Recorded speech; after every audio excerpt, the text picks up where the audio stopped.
안녕하십니까. 생생매거진 오늘 박은정입니다.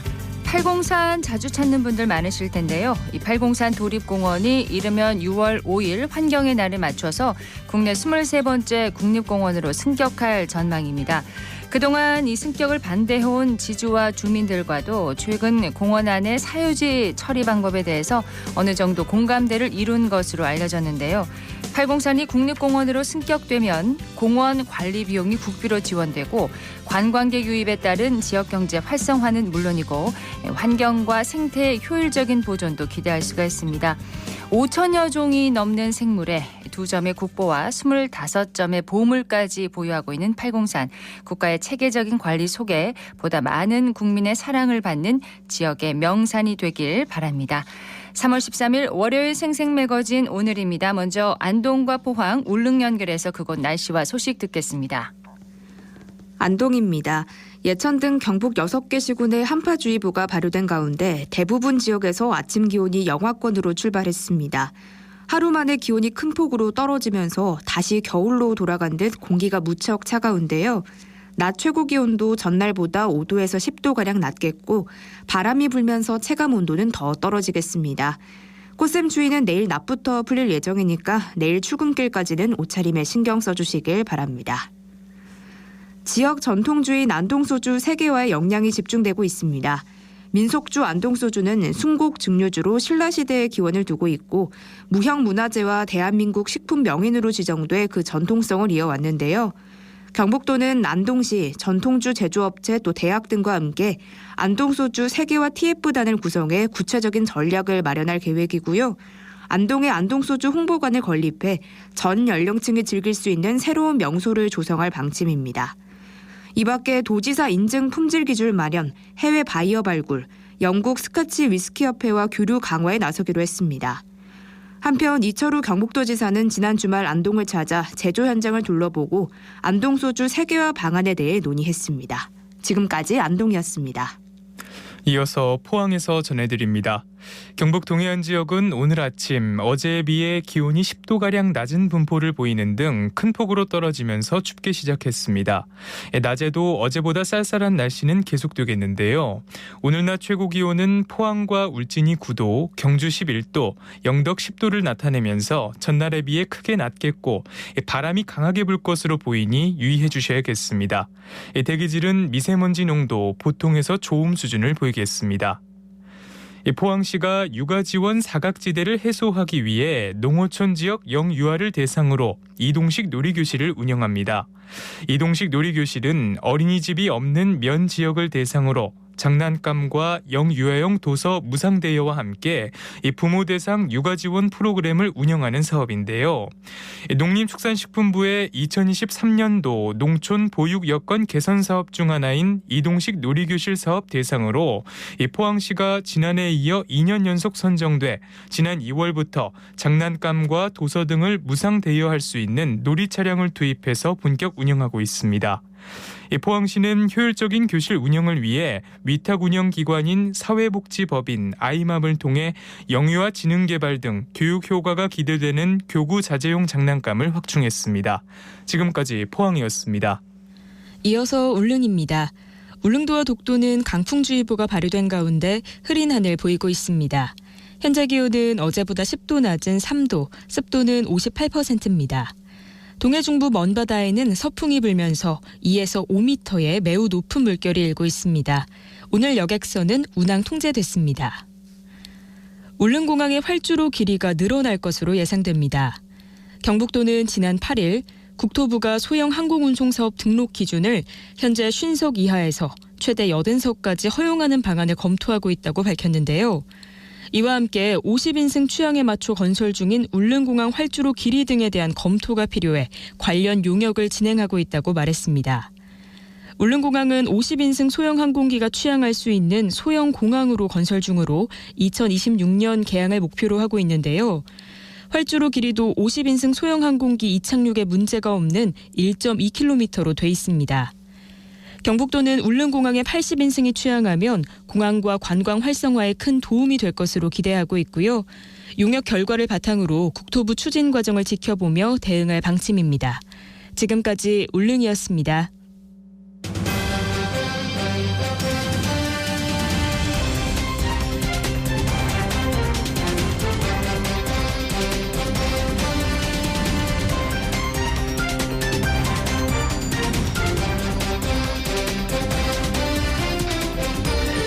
월요일 생생매거진 오늘 함께하고 계십니다. 이 새학년이 시작될 때마다 아이가 학교에서 잘 지낼 수 있을까 걱정이 되곤 하는데요.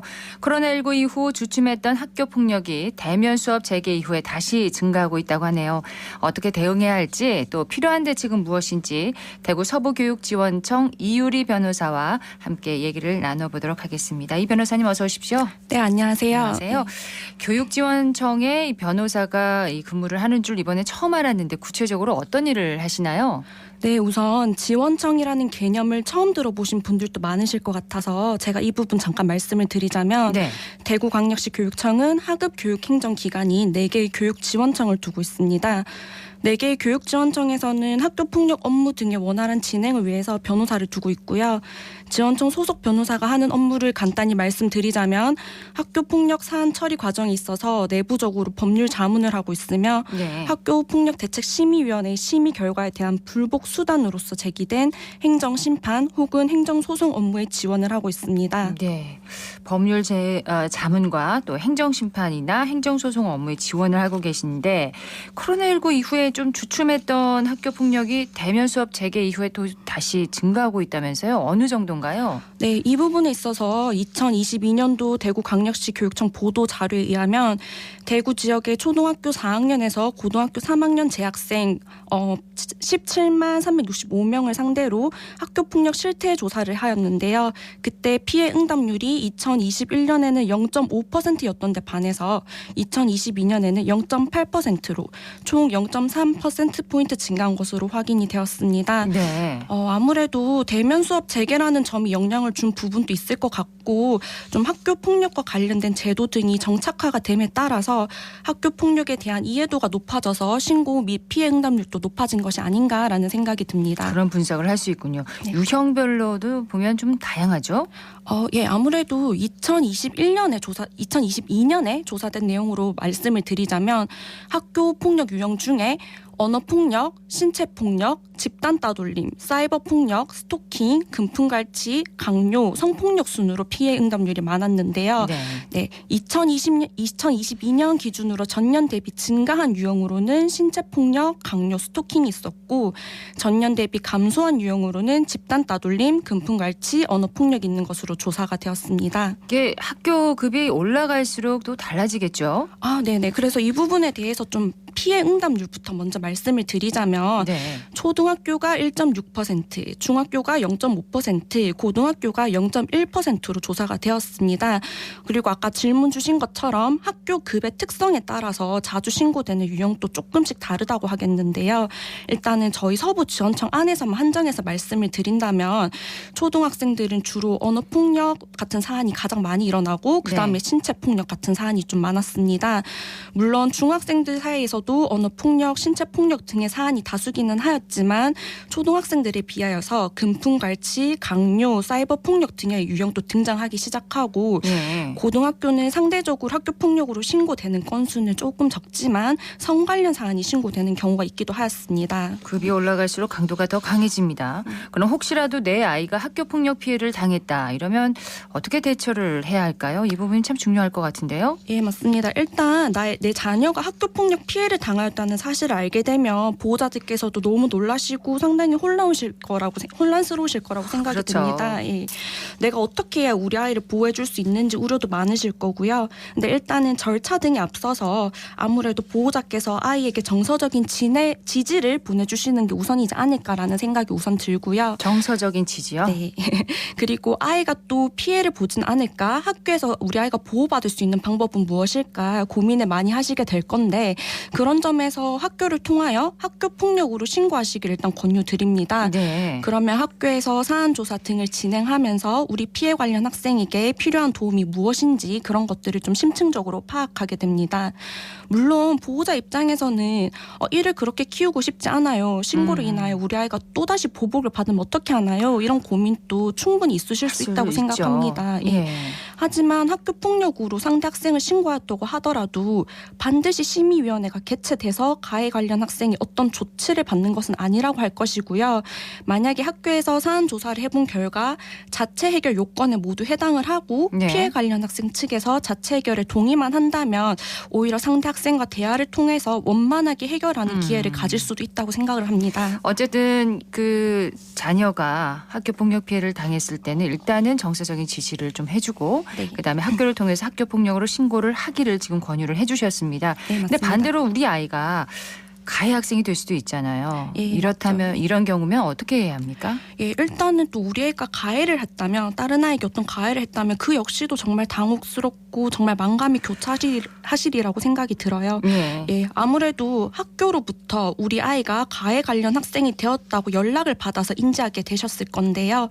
우선 학교에서는 사안과 관련해서 조사를 하여야 하기 때문에 피해 관련 학생이 주장하는 내용을 바탕으로 우리 아이에게 그러한 사실이 있는지 등을 확인하는 시간을 가지게 될 겁니다. 네. 이 부분과 관련해서 제가 말씀을 조금 드리자면 만약에 심의위원회가 개최된 경우에 심의위원회에서는 가해 학생의 조치를 결정함에 있어서 학생의 반성 정도와 피해 학생과의 화해 정도를 고려하게 됩니다. 그러니까 이제 피해 학생에게 우리 아이가 만약에 좀 너 왜 신고했어 이런 식으로 뭐 이런 이야기를 하면 좀 더 조치가 가중될 수도 있고 그러니까 그런 점에서 아이에게 조금 주의를 주시는 게 어떨까 싶고요. 보복 등의 어떤 언행을 하면 더 가중될 수 있군요. 조치가요. 네, 맞습니다. 그리고 또 학교 폭력으로 신고된 이후에는 학생 간의 직접적인 접촉 등은 좀 제한이 될 수 있겠지만 우리 아이가 깊은 반성을 하고 있고 피해 관련 학생에게 미안하다는 의사를 전달하고 싶다 이런 네. 표현을 한번 전달해 보시는 것도 하나의 방법이 되지 않을까 싶습니다. 그렇군요.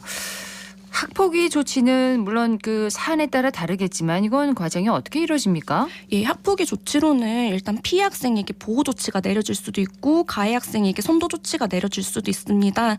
그리고 필요에 따라서 두 가지 조치가 병가될 수도 있습니다.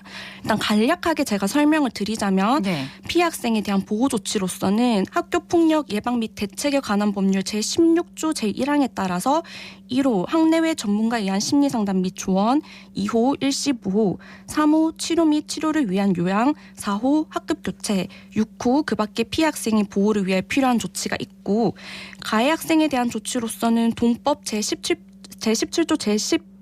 제17조 제1항에 의하여 네. 1호 피해 학생에 대한 서면 사과, 2호 피해 학생 및 신고 고발 학생에 대한 접촉, 협박 및 보복 행위의 금지, 3호 학교에서의 봉사, 4호 사회 봉사, 5호 학내외 전문가에 의한 특별교육 이수 또는 심리치료, 6호 출석 정지, 7호 학급 교체, 8호 전학, 9호 퇴학 처분이 있습니다. 다만 초등학교와 중학교는 의무교육 과정이라서 사실상 8호 전학이 가장 높은 조치라고 하겠습니다. 그러니까 지금 말씀하신 그 피해 학생에 대한 보호 조치는 1호에서 6호가 있고요. 네. 가해 학생에 대한 조치는 1호에서 지금 9호까지 있는데 네. 이 중에서 학폭위에서 조치를 한다는 말씀이신 거죠? 이 네, 중에서 맞습니다. 이 중에서 뭐 피해 학생에게 필요한 경우에는 한 가지 조치 이상이 내려질 수도 있고 가해 네. 학생 경우에도 한 가지 조치 이상이 더 내려질 수도 있습니다. 이상이 네. 뭐 1호나 필요한 경우 2호, 3호 이렇게 같이 조치가 내려질 수도 있는 거군요. 네, 맞습니다. 학폭위 심의 결과에 이제 불복해서 이런 경우 종종 있는데 네. 행정심판이나 행정소송을 제기한 경우 지역에서도 있나요? 예, 일단은 학교폭력대책심의위원회의 결정을 받아보시고는 주로 피해 학생 쪽에서는 가해 학생에 대한 조치 수준이 낮다. 그런 이유. 그리고 가해 학생 쪽에서는 나에게 내려진 조치가 너무 과하다라는 아하. 이유로 조치 결정에 수긍을 못하시는 경우도 있습니다. 있겠죠. 네, 이러한 경우에 대구광역시 교육청 행정심판위원회에 행정심판을 제기하시거나 법원에 행정소송을 제기하는 식으로 불복 절차가 마련되어 있습니다. 뭐 일단 제가 저희 서부지원청 기준으로 조금 말씀을 드리자면 뭐 심의위원회의 조치 결정에 불복하셔서 행정심판이나 행정소송을 제기하시는 건수가 객관적인 수치 자체로는 그렇게 많은 것은 아니지만 네. 그래도 한 번씩 들어오고 있다. 이 정도로 좀 말씀을 드리고자 합니다. 그러니까 행정심판이나 행정소송을 이제 피해 학생 쪽이나 가해 학생 모두 양쪽에서 다 할 수 있는 거잖아요. 네, 맞습니다. 예. 예. 그렇게 행정심판이나 행정소송을 제기한 쪽 가해자 쪽이 더 많습니까? 피해자 쪽이 많습니까? 예, 이 부분도 저희 저희 서부지원청 기준으로 제가 기억나는 대로 말씀을 드리자면 가해 혹은 피해 관련 어느 한쪽이 청구를 많이 한 것은 아니었던 것 같습니다만 그래도 가해 관련 학생 쪽에서 행정심판이나 행정소송을 제기한 경우가 조금은 더 많았던 것 같습니다. 가해 학생 쪽에서 너무 과하다. 예, 조금 더 그렇게 하신 경우가 많았던 것 같습니다. 그렇군요. 그럼 행정심판이나 행정소송을 통해서 이렇게 학폭위 결과가 뭐 뒤집히는 경우도 그러면 있는 건가요? 네, 이제까지 저희 서부지원청의 결과를 보았을 때 저희 지원청에서는 결과가 뒤집히는 경우가 많지는 않았습니다. 예, 즉 심의위원회에서 결정한 조치에 위법 부당함이 없다. 원 조치 그대로 인정한다. 이런 취지로 저희는 결론을 받는 경우가 많았습니다. 그렇군요. 저 올해부터 또 학교폭력 지침이 바뀌었다고 들었습니다. 어떻게 바뀌었나요? 예, 저희도 내부적으로 그리고 교육부 차원에서 매년 피해 학생의 보호와 가해 학생의 선도 등을 위하여 여러 가지 개선 방안을 모색하고 있습니다. 네. 원래는 특히 피해 학생의 전출 진학 시 피해 학생 정보 제공이라는 것이 생겼는데요. 학교 폭력 피해 학생이 전출 혹은 진학 시에 피해 학생이 희망하는 경우 당사자의 동의를 얻어서 피해 학생 보호를 위한 최소한의 정보를 전입교 및 상급학교에 제공하는 것을 말합니다. 최소한의 정보를요? 예, 맞습니다. 이렇게 말씀드렸듯이 어디까지나 피해 학생의 동의가 있어야지만 정보 제공이 가능한 것이고 제공되는 개인정보는 학교폭력 피해 학생의 성명, 학번, 그리고 학교폭력 예방법 제16조 제1항에 따른 피해 학생 보호 조치 사항에 한정되고 있습니다. 이게 어떤 뜻입니까? 그러니까 최소한의 정보를 제공한다는 게 제공을 할 수도 있고 하지 않을 수도 있다는 뜻인가요? 예, 이 부분은 어디까지나 피해 학생 측에서 의사가 있으면 이렇게 네. 제공한다 그런 취지로 이해를 해주시면 될 것 같습니다. 의사가 없으면 네. 전학하는 학교에도 정보를 제공할 수 없다는 뜻인가요? 네, 맞습니다. 예, 보호 차원의 그런 조항이라고 이해를 하면 되겠습니까? 네, 맞습니다. 예. 교육부가 이달 말 학교 폭력 근절 대책을 이제 추가로 내놓기로 했습니다. 어떤 방안들이 포함될 것으로 전망되시나요? 예, 교육부에서는 학교 폭력 가해 학생 조치 사항에 대한 생활기록부 기록 보존 기간을 연장하고 가해 학생의 조치 사항을 대입 전형에 반영하는 방안을 검토 중이라고 합니다. 이뿐만 아니라 피해 학생의 보호를 위하여 가피해 학생의 즉시 분리 조치와 학교장 긴급 조치를 강화하고 네. 피해 학생 대상 맞춤형 심리상담 지원 확대 역시 확대하는 방향으로 피해 학생의 2차 피해 방지 등을 막기 위한 구체적인 방안 등을 모색할 것으로 보입니다. 네. 이런 사안들이 좀 줄어들면 우리 변호사님의 일이 더 줄어들면 더 좋겠는데요. 이게 우리 학생들을 위해서라도 네 그렇게 생각합니다. 예, 대구 서부교육지원청의 이유리 변호사와 얘기를 나눠봤습니다. 오늘 말씀 고맙습니다. 예, 수고하셨습니다.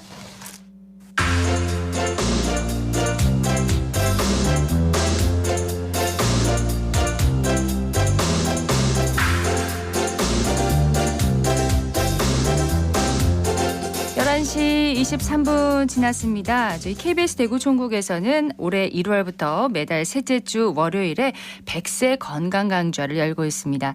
지난 2월에는 염증성 장질환과 대장암이라는 주제로 이야기를 했고요.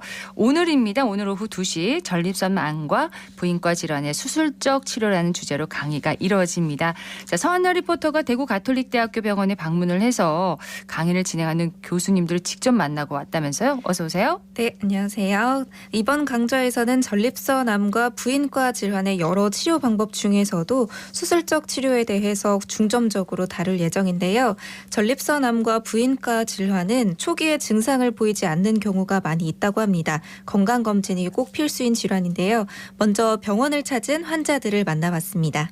그래서 환자분께서 지금 월경량도 많고 또 월경통이 있기 때문에 그 위치에 따라 가지고 약물 치료할 수도 있고요. 네. 그리고 수술도 할 수 있습니다. 여성 질환은 워낙 종류도 다양하고 원인도 다양하다 보니까 혹시나 제가 모르는 질환이 있을까 봐 주기적으로 산부인과를 찾고 있는데요. 작은 근종이라고 해서 좀 걱정되기도 하는데 그것도 잘 치료받으려고 좀 생각하고 있습니다. 제 연령대가 중장년층인데 이 나이가 들다 보니 주변에서도 전립선적인 어떤 질환들을 좀 이렇게 겪고 있길래 저도 사실 좀 걱정도 되고 또 비슷한 증상이 아닌가 싶어서 오늘 이렇게 진료를 받으러 왔습니다. 그래서 혹시나 또 이상이 있으면은 빨리 조기에 또 진료를 받아야 또 건강할 수 있을 것 같아서 이렇게 찾아오게 됐습니다. 네, 질환이 맞는지 아닌지 고민될 때는 먼저 병원을 찾는 것이 좋은 방법이 아닐까 싶은데 먼저 전립선암에 대한 얘기를 들어봤다고요? 네, 통계청 자료에 따르면 전립선암의 경우에 한국 남성의 암 유병률 4위를 차지할 정도로 점차 유병률이 증가하고 있는데요. 주로 60, 70대의 장년층에게 자주 나타난다고 합니다. 또 전립선암과 전립선 비대증을 혼동하시는 분들도 많이 계시다고 하는데요. 이 두 질환은 명확히 다른 질환이라고 합니다. 네. 먼저 비뇨의학과 하윤수 교수를 만났는데요. 전립선암의 증상과 치료 방법 그리고 예방법에 대해서 들어봤습니다. 전립선암의 그 무서운 점은 말기로 진행되기 전까지 특별한 증상이 없다는 겁니다. 그래서 근데 전립선 그 특이 항원이라고 하는 PSA라고 부르는 간단한 피 검사로 전립선암 여부를 의심할 수 있으니까 건강 검진만 잘 하셔도 조기에 발견이 어렵지 않습니다. 그 전립선암 치료는 크게 전신 치료와 국소 치료로 나눌 수 있습니다. 전신 치료는 전립선암이 전립선 밖을 벗어나서 전이가 되었을 때 하는 치료로 호르몬 치료나 항암 치료가 대표적인 치료입니다. 국소 치료는 전립선암이 전립선을 벗어나지 않았을 때 하는 치료로 수술과 방사선 치료가 있습니다. 어떤 치료가 적절한지는 개개인에 따라 다르지만 보통은 연세와 기저질환 등을 고려하여 마취에 적합한 분이면은 수술적 치료를 하고 마취 위험도가 너무 높다고 판단되면은 방사선 치료를 선택을 합니다. 미국 암 학회에서는 전립선암 예방을 위해서는 고지방의 붉은 고기를 피하고 채식 위주의 식단을 권장하고 있습니다. 그리고 토마토를 익혀 먹을 때 나타나는 라이코펜, 우리가 리코펜이라고도 하는데요. 그 성분이 전립선암을 예방하는 것으로 알려져 있습니다. 그리고 무엇보다도 스트레스를 줄이고 이제 금주, 금연 이런 것들이 이제 의사들의 뻔한 레파토리지만 실제로 이제 질병을 예방하는 데에서는 가장 중요한 요건들이 되겠습니다. 진단되시는 분들 중에 소변 보는데 불편한 점이 없었기 때문에 전립선암에 걸릴 줄은 몰랐다고 말씀하시는 분들이 꽤 많아요. 그러나 전립선암과 전립선 비대증은 이제 별개의 질환이고 주로 발생하는 구역 자체가 완전히 다른 질병입니다. 그렇기 때문에 배뇨가 불편하지 않다고 해서 전립선암 검사를 소홀히 하셔서는 안 됩니다. 전립선암은 말기로 진행되기 전까지 증상이 없다는 게 참 무서운 것 같습니다. 주기정기 검사가 필수겠죠. 다음으로 부인과 질환에 대해서 이야기를 들어보겠습니다. 네, 부인과 질환의 경우에는 그 종류와 치료 방법이 다양한데요. 정기적으로 병원에 방문해서 초기에 병이 발견되면 대부분 간단하고 쉽게 치료가 가능한데 시기를 놓치는 경우가 많다고 합니다. 그렇죠. 네, 산부인과 고석봉 교수를 만나 부인과 질환에 대한 자세한 이야기 들어봤습니다. 예, 부인과 질환은요. 가장 흔한 위치는 자궁과 난소에 생기는 질환을 얘기를 합니다. 보통 부인과에서 가장 쉽게 오는 그런 증상들은 통증과 그리고 월경 주기의 이상, 그 두 가지 가장 많다고 생각하시면 될 것 같습니다. 자궁에 발생하는 그 자궁 근종이나 이런 양성 혹은요 주로 이렇게 호르몬 영향을 받는 경우가 많이 있고요. 악성 질환인 자궁경부암이나 자궁체부암은 자궁경부는 주로 자궁경부의 인유두종 바이러스의 감염에 의해서 오는 경우가 많고요. 그리고 자궁체부에 발생하는 것은 자궁체부의 과도한 호르몬 영향으로 해가지고 발생하는 경우가 많이 있습니다. 어떤 질환이 양성 질환이냐 악성 질환에 따라 가지고 치료 방법이 다르고요. 또 하나는 그 환자의 나이, 즉 가입력을 원하시는지 원치 않는지 따라 가지고 또 치료 방법을 우리가 또 바꿀 수 있습니다. 수술적 치료는 물론 양성 질환도 있고 악성 질환이 있는데요. 기본적으로는 이제 약물 치료에 반응하지 않는 경우는 일반적으로 수술 요법을 많이 하는 거죠. 물론 악성인 경우는 대부분 수술 요법을 많이 합니다. 그래서 우리가 일반적으로 수술적인 그 치료의 기준은 일단은 양성 질환은 약물 치료에 반응하지 않는 경우. 두 번째 악성인 경우는 기본적으로 보통 수술을 통해 가지고 치료하는 경우가 많이 있습니다. 항상 그 1년에 한 번 정도는 정기적으로 산부인과에 방문하셔 가지고 본인의 부인과적인 그런 검진을 통해서 어떤 질환이든 간에 조기에 치료하시도록 하는 것이 좋을 것 같습니다. 오늘 오후 2시부터 KBS 대구 TV공개홀에서 전립선암과 부인과 질환의 수술적 치료에 대한 100세 건강 강좌가 열립니다. 네. 시민 여러분의 많은 관심 부탁드립니다. 오늘 건강 강좌에서는 더 자세한 내용을 강의로 들을 수가 있겠죠? 네, 맞습니다. 네, 서한나 리포터 소식 잘 들었습니다. 고맙습니다.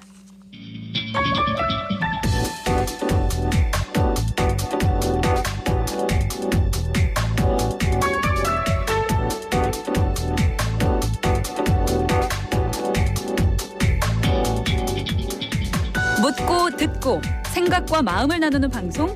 지금 여러분께서는 대구 경북을 보고 듣는 생생 매거진 오늘을 함께하고 계십니다.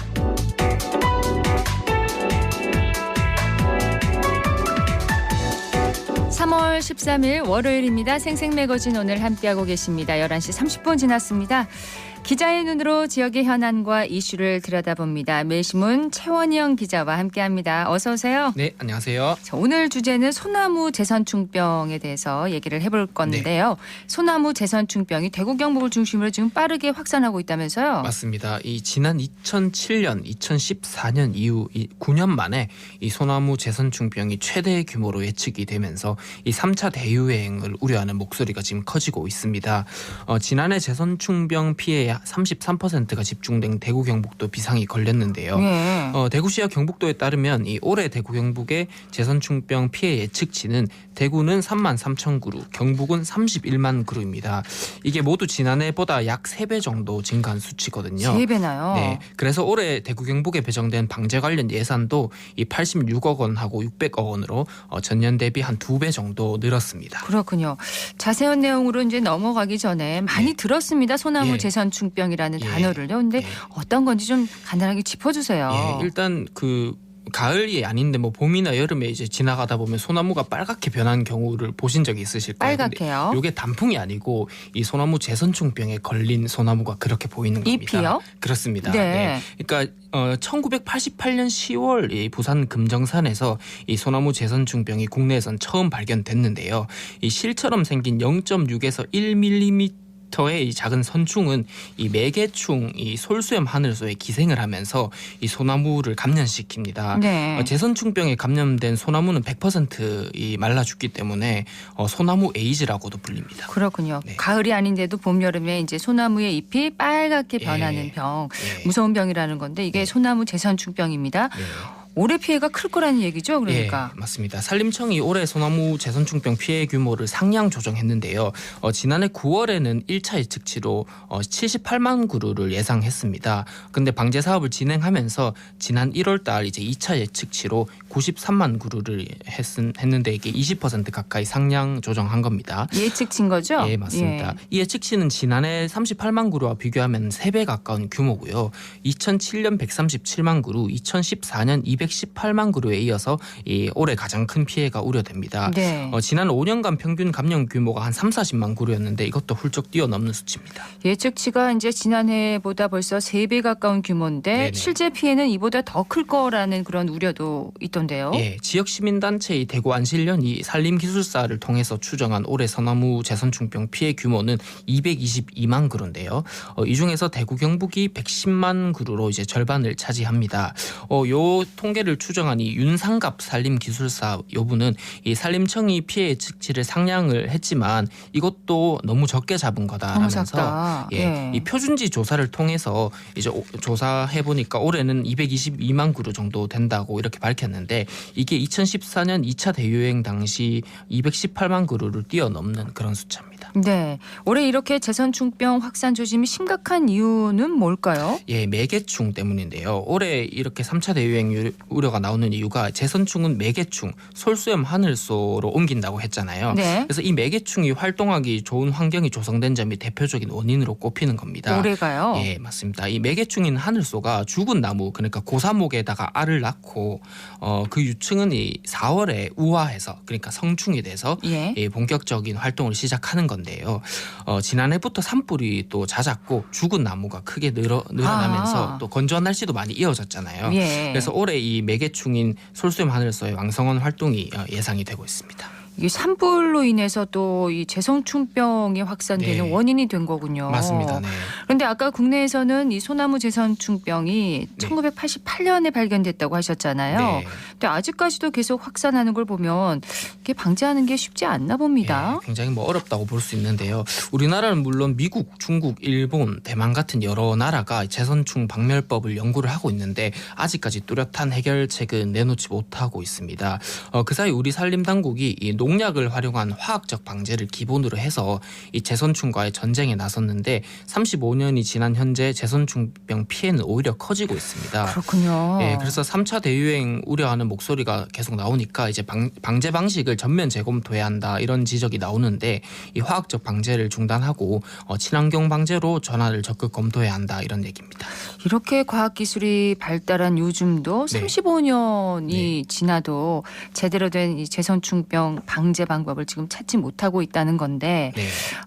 제선충병이 퍼진 이 현장의 얘기도 한번 들어보고 싶거든요. 네네. 현장에 가보셨나요? 예, 제가 최근에 산림기술사하고 이 대구 안실련하고 동행해서 경북 포항 비약산 이 제선충병 벌목 현장을 찾았는데요.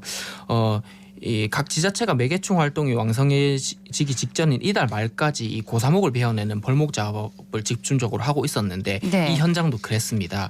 요곳에 있는 소나무 일부에 둘러진 흰 띠에는 QR코드하고 일련 번호가 적혀 있었는데 이 띠가 둘러진 나무는 제선충에 감염됐거나 이 감염이 우려돼서 곧 베어낼 시한부 나무다라는 뜻이 됩니다. 예. 그런데 이제 벌목 현장에는 잘려나간 나무에서 흘러나온 또 나뭇가지가 이곳저곳 흩어져 있었고 감염목으로 추정되는데 배지 않는 나무도 많았습니다. 이를 지켜보던 이 윤상갑 산림기술사는 이 감염목의 나뭇가지를 없애지 않으면 방제 효과가 없다. 분명히 감염목인데 제외되는 나무도 많다면서 또 제선충은 강한 바람을 타면 30km 이상 날아가는데 네. 그래서 벌목은 제선충 방제에 효과가 없고 생태계만 좀 황폐할 뿐이다 이렇게 지적을 했습니다. 그러니까 감염목 뿐만 아니라 나무까지도 완전히 없애야 되는군요. 네네. 근데 허술하고 효과도 없는 이 벌목이 지금 이뤄지고 있다는 지적인데 네. 대구 경북에서는 특히 어느 곳이 제선충병이 심각한가요? 예, 경북은 제가 찾아갔던 포항을 비롯해서 이 안동, 경주, 구미, 고령 등 5개 시군이 제선충병 발생이 심한 곳이고요. 예. 대구는 달성군하고 북구 7곡, 8공산이 있는 동구를 중심으로 제선충병이 확산하고 있습니다. 그래서 대구시는 8공산하고 앞산이 대구 시민이 많이 찾잖아요. 그렇죠. 그래서 이 두 곳에 제선충병이 침투하지 않는 것을 목표로 두고 이 비상상황실까지 꾸려서 지금 악천 고투 중이라고 합니다.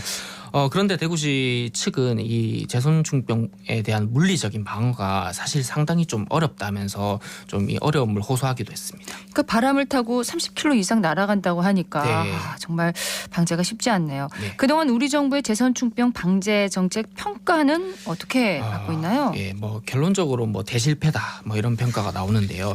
이 다양한 농약을 총동원해서 제선충병 대응에 나섰지만 피해 면적하고 지역이 계속해서 늘어났기 때문입니다.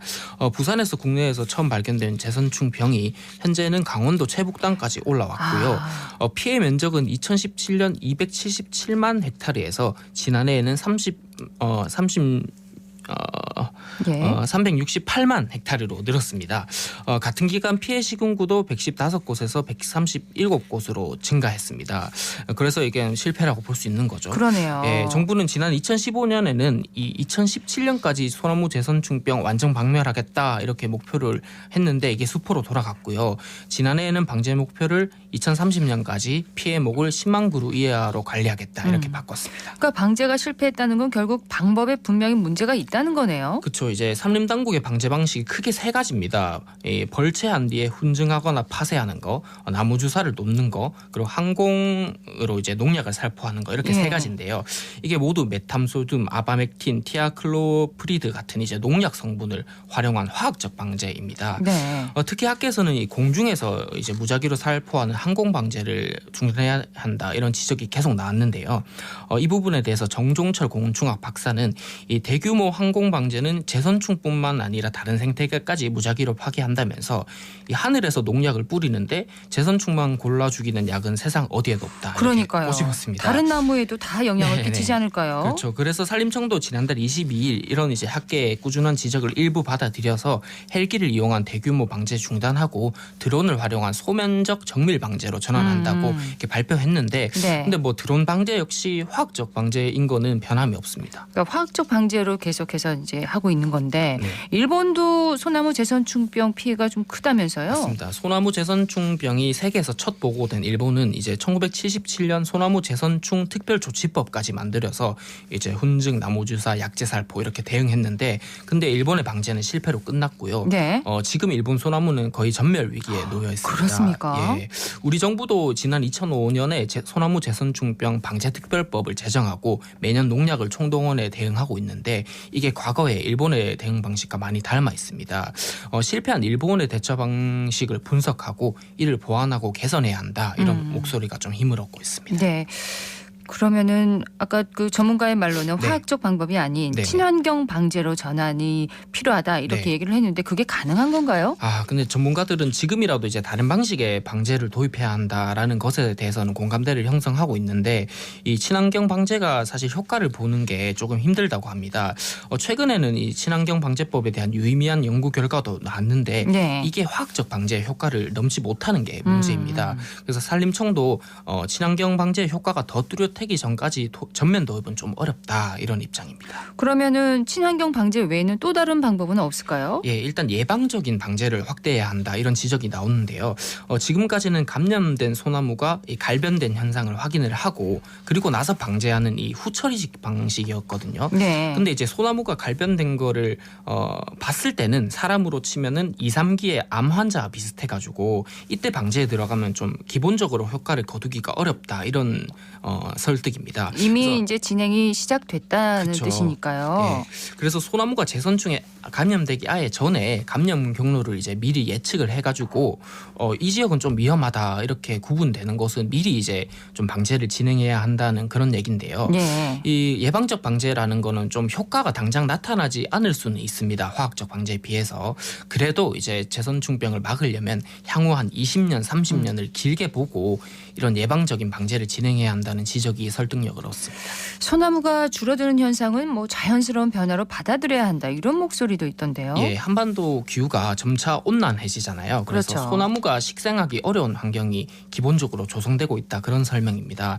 그래서 이제 보존 가치가 있는 뭐 왕릉 주변이나 이런 곳들의 소나무만 방제하는 선별 방제로 좀 바꿔야 한다라는 주장이 나오는데요. 네. 이 부분에 대해서 홍석한 부산대 교수는 이 과거에는 활엽수를 좀 땔감으로 쓰던 시절에는 소나무가 활엽수의 빈자리를 대체했기 때문에 이 국내 소나무림이 융성했는데 근데 지금은 화석연료로 에너지가 전환됐잖아요. 네. 그래서 지금은 기후 환경상 국내에서 소나무림은 자연적으로 좀 쇠퇴할 수밖에 없다라는 의견을 냈습니다. 홍 교수는 이어서 앞으로는 왕릉이나 뭐 유적지 주변 같이 이제 보존 가치가 뚜렷한 곳에 소나무만 제선충으로부터 감염되지 않도록 강하게 이렇게 네. 보호를 하고 나머지는 국내 산림이 좀 활엽수림으로 자연스럽게 대체되도록 하는 게 맞다 이런 의견을 내보였습니다. 기후나 상황에 따라서 방제 방법도 달라져야 한다. 이런 네. 주장으로 받아들이면 되겠네요. 네.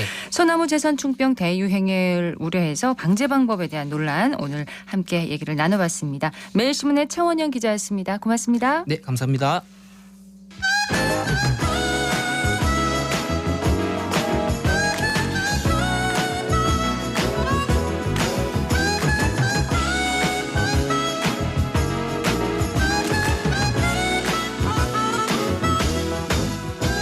열한 시 43분입니다. 정치 알아야 바꾼다. 정치 알바 함께합니다. 김수민 시사평론가 연결되어 있습니다. 안녕하세요.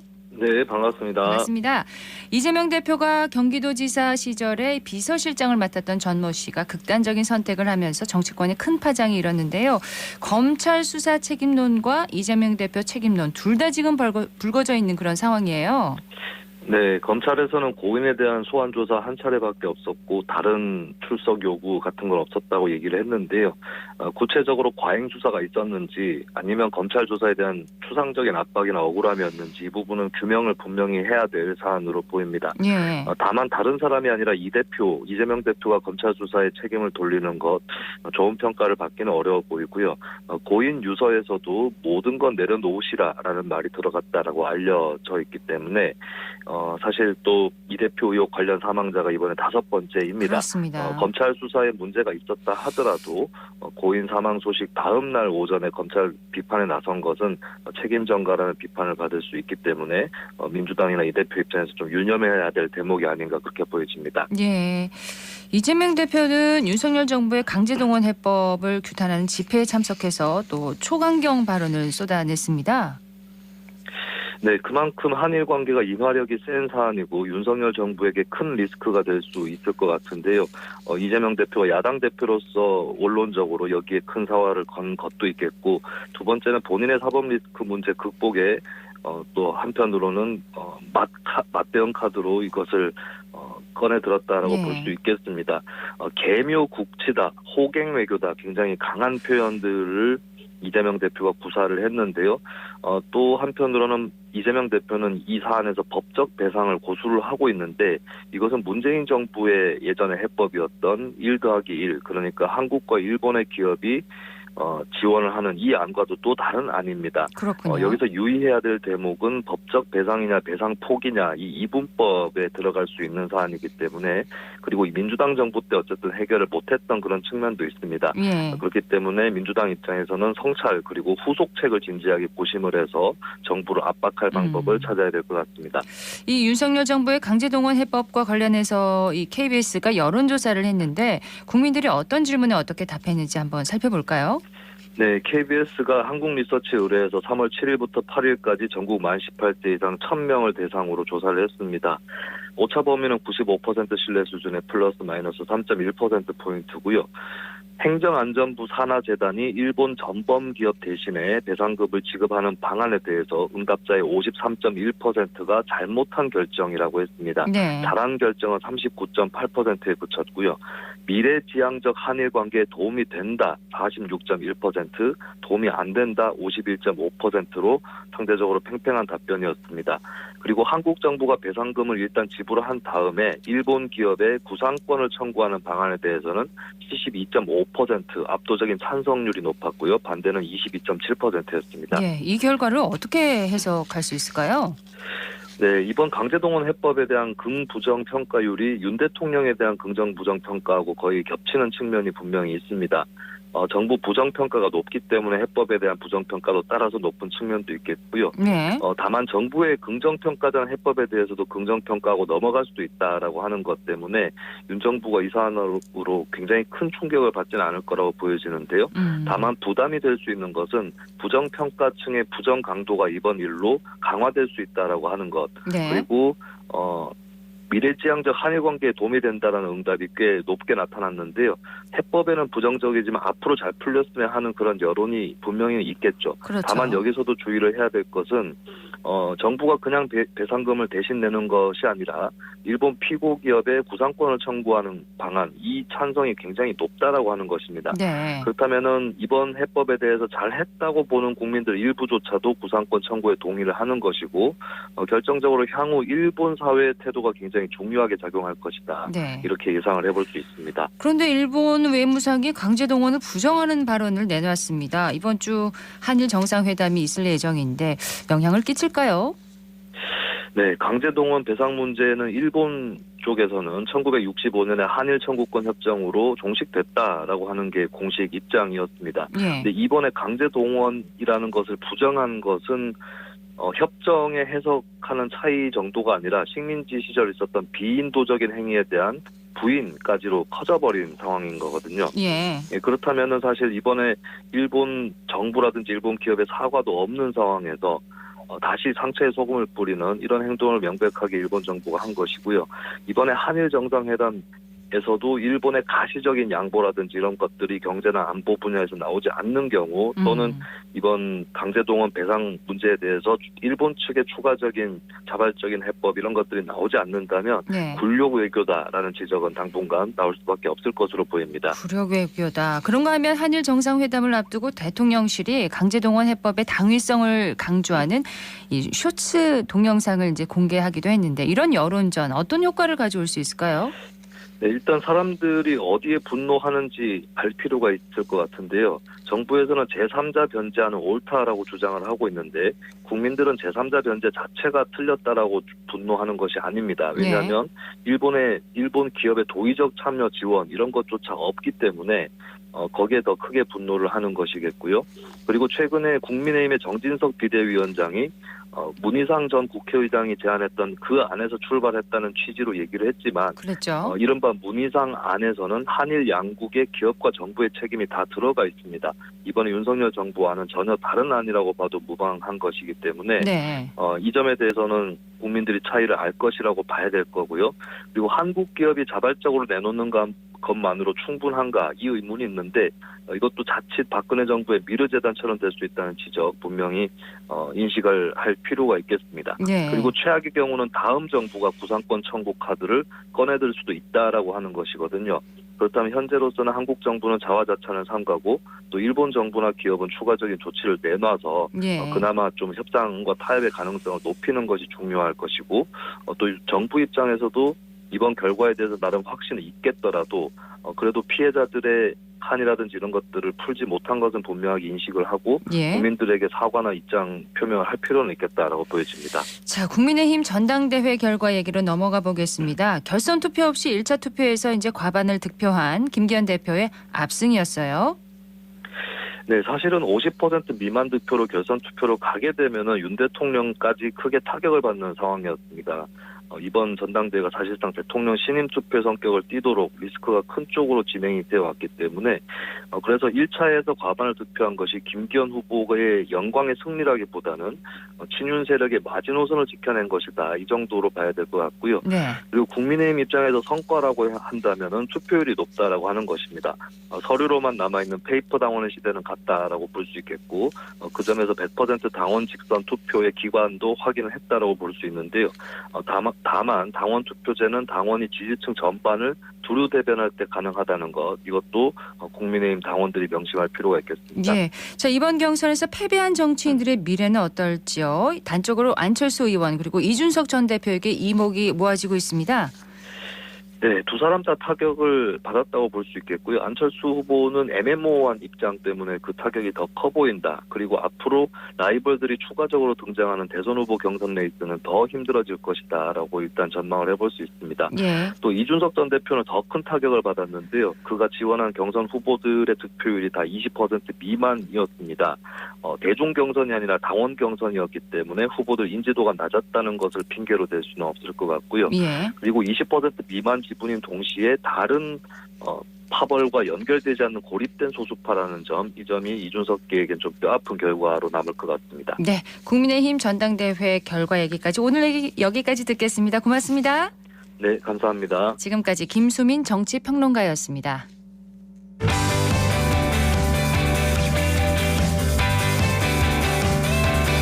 클릭 정보 클릭.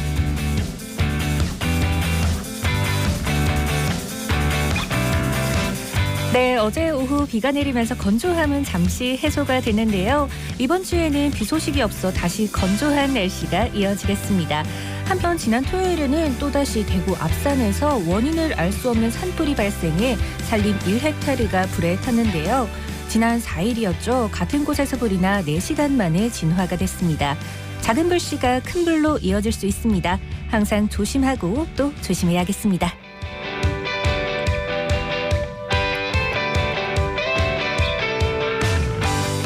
대구 서구에서는 고향사랑 기부제 1호 고액 기부자가 이름을 올렸습니다. 머플러와 스카프를 제조하는 한 기업의 대표이사가 500만 원의 기부금을 전달해 고액 기부자의 이름을 올렸는데요. 고향사랑 기부제는 지역 간 재정 자립도 격차 해소를 위한 하나의 방안으로 올해 1월부터 시행되고 있는 제도입니다.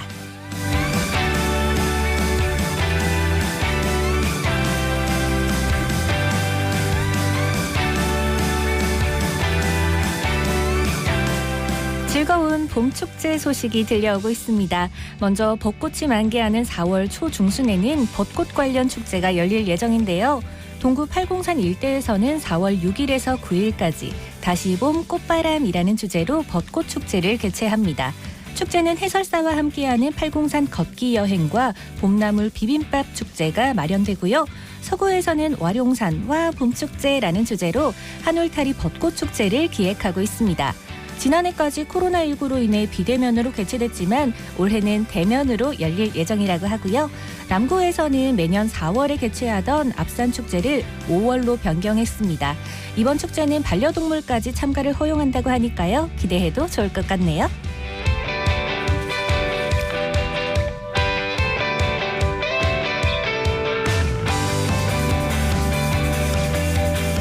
대구 미술관이 시민과 함께하는 열린 미술관 문화를 만들고자 전시교육 서포터즈를 모집합니다.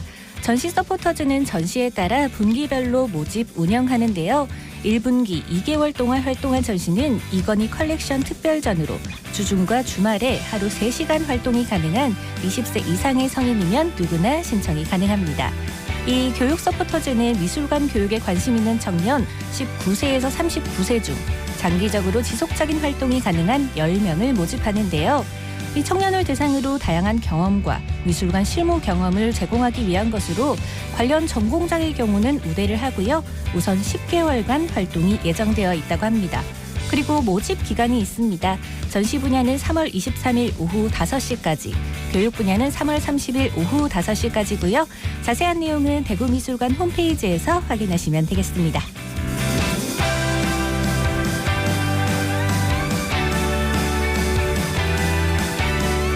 한국이 2023 월드 베이스볼 클래식에서 첫 승리를 거뒀습니다.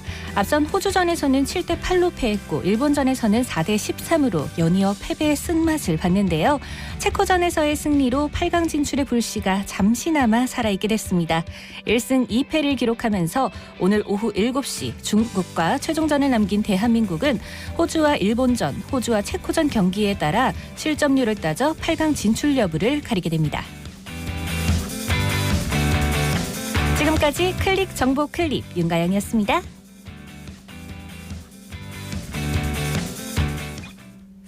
네, 오늘 날씨 쌀쌀합니다. 밤새 기온이 뚝 떨어져서 곳곳에 한파특보가 내려져 있는데요. 대구의 경우 어제보다 아침 기온이 10도가량 뚝 떨어졌습니다. 낮 기온도 8도에서 12도 분포로 어제보다 5도에서 8도가량 낮겠고요. 하지만 따뜻한 남서기류가 유입되면서 날은 점차 풀리겠습니다. 이번 주는 평년 기온을 보이면서 구름 많은 날이 많겠습니다. 강풍특보가 내려진 경북 동해안과 경북 북동 산지에는 시속 70km 이상으로 매우 강한 바람이 불겠습니다. 생생매거진 오늘 준비한 순서 여기까지입니다. 박은정이었습니다. 고맙습니다.